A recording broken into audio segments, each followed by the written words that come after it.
Guys, so I'm going to show you how to get pro nails at home by using this French acrylic sculpture kit by Kiss that I got from Walgreens. And these are all the products that came with it except for the scissors and the middle Emory board. And I only use this because of the buff side that it has. I felt that it buffs my nails much better than the one that came in the package. So I'm going to first I've already clipped my nails, but I'm going to go ahead and buff them, and that basically like flattens your nail and kind of cleans it so that you won't get any like air bubbles when you apply the fake nails.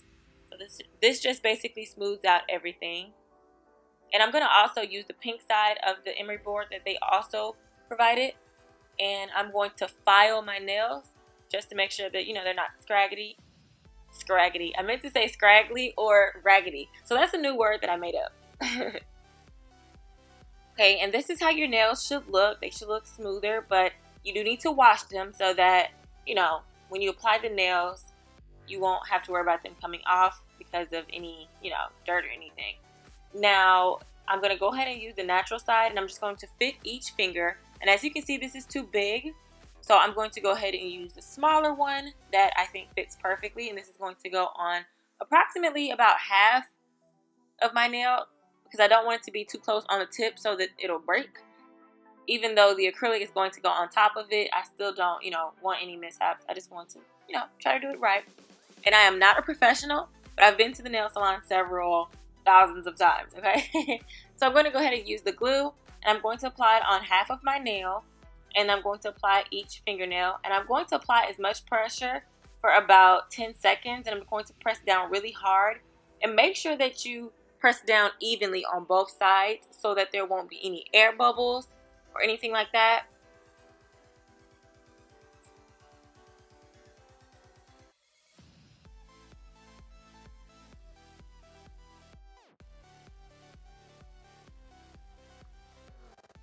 And as you can see, I'm pressing down on both sides evenly so that I can make sure that the glue distributes to each side of the nail, and as well as the middle. And I'm just going to do this to each of my nails, of course. And I'm going to kind of fast forward and skip a few parts just to save time. So now this is how they should look. And this is the bowl that I just got so that I can put the acrylic and the liquid in there. So now it's time to cut your nails to the desired length. I would definitely recommend you to cut them down to size first before you do any type of shaping or anything like that, especially for the coffin nail. So now I'm going to cut. This is how you do the coffin nail. You want to cut at a diagonal angle, but sometimes it's kind of hard when you're doing your own nails, but this is basically, how you would do yourself. And just start with an angle on each side. And you don't have to worry about if you don't get it perfectly, because when you file it, you can always file it in the right direction that you want to go in. But try not to cut too much because you don't want the nail to be too thin. But then again, it is up to your desired look. So this is how the coffin shape should come out, and this is how it will look. And when you file it, make sure you also file diagonally because you don't want to file it out of shape. You want to get that slanted ballerina toe coffin shape.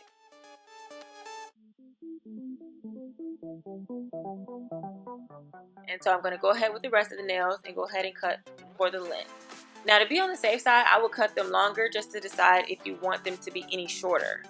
Because once you put them on and they're too short, then you're going to be upset. So I'm going to show you in a better visual example how I cut almost said diagonal, how I cut the coffin shape. Really easy, really simple. Sometimes it's kind of hard to go upward a little bit towards the skin, but you can always file that part off or peel it back, if it's too close to your real nail.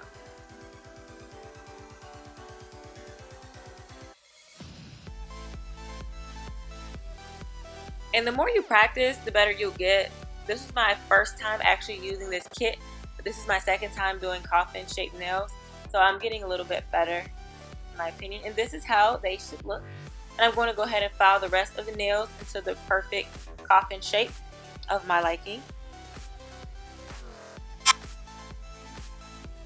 Also, make sure that you file the edges because you don't want them to be rough and you don't want them to snag or cut yourself or, snag on any clothing items or anything like that. And this is how they should look after being filed. And so now we're ready for the acrylic. So I'm going to add the acrylic liquid, and I'm going to add a little bit because I don't want to waste the product. So I'm just going to start with a little and then add more.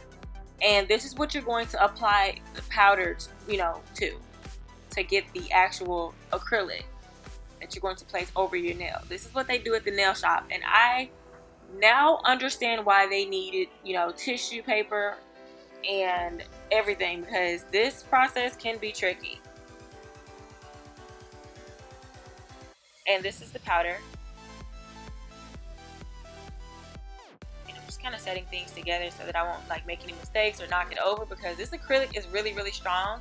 So this is the brush that comes with it, and I'm going to dip that in there in the liquid, and I'm going to add the powder, and I'm going to add it to my nail. Now you see that I'm kind of wasting time here. So, the more time you waste, it's going to dry up quickly. So yeah, you're gonna see what happens when I try to wait too long and apply it to my nail. It's not gonna go. So what you want to do is just quickly place it into the liquid and then grab a little from the powder and then apply it to your nail. And then it's going to dry afterwards. You get what I'm saying?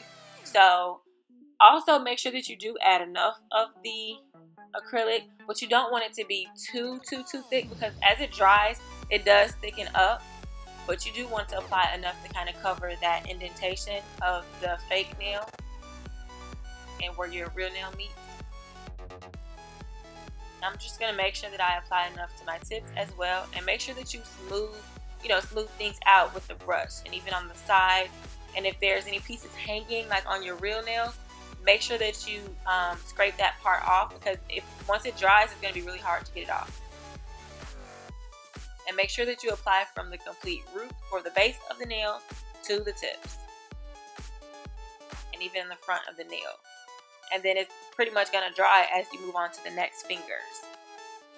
And this is, like I said, this is my first time trying this process out myself. So, I'm just rolling with the punches, and I'm just showing you guys so that you guys can know what to expect.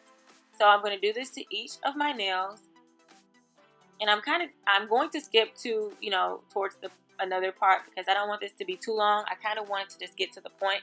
So I know you guys have things to do, so I just wanted to make this video. And sometimes you'll have to scrape off any excess from the brush, because the brush can get really thick and messy.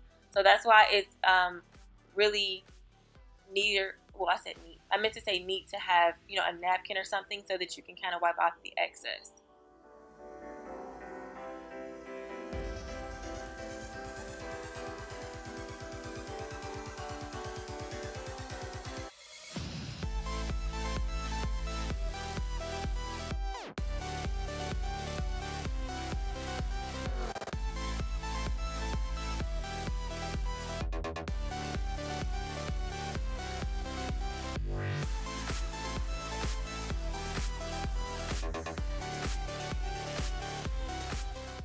Okay, and this is what they look like as they're drying. They're not 100% dry yet, but I would say give it about 10 minutes to completely dry. They're going to make a hard tapping noise, like someone's tap dancing, once they're officially done.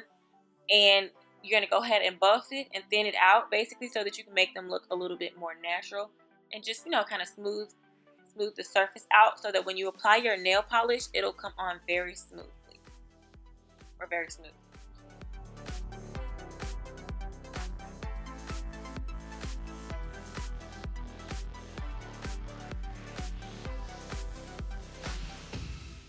Okay, so now it's time for a polish, and I found this cute mauve fall color purple from Walmart by Pure Ice, and it was about $2, and I'm going to go ahead and polish. Now, I'm not perfect with polishing my nails, but I try to be slow and do several swipes so that I won't, be messy and I won't have much to clean up. But like I said earlier, I'm not a professional, but you guys pretty much know how to paint your nails.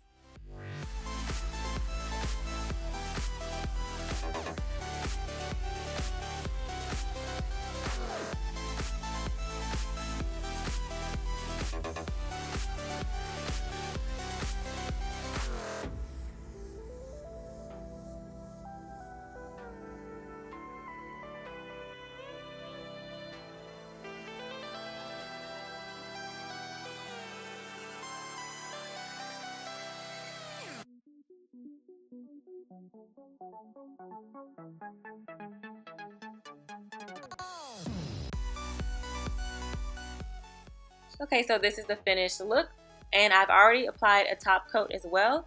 And that pretty much sums up, this is how you do your pro nails at home. And I hope you guys enjoyed this tutorial. Feel free to be just as creative as possible and to definitely use lotion because my hands are ashy. And I thank you guys for watching. Make sure that you thumbs up this video and subscribe to my channel. I also have a previous gel nails video as well on how to get like fake gel nails at home. And again, make sure that you subscribe and see you guys in the next video. Also, check out my website at moreantasia.com and follow me on social media.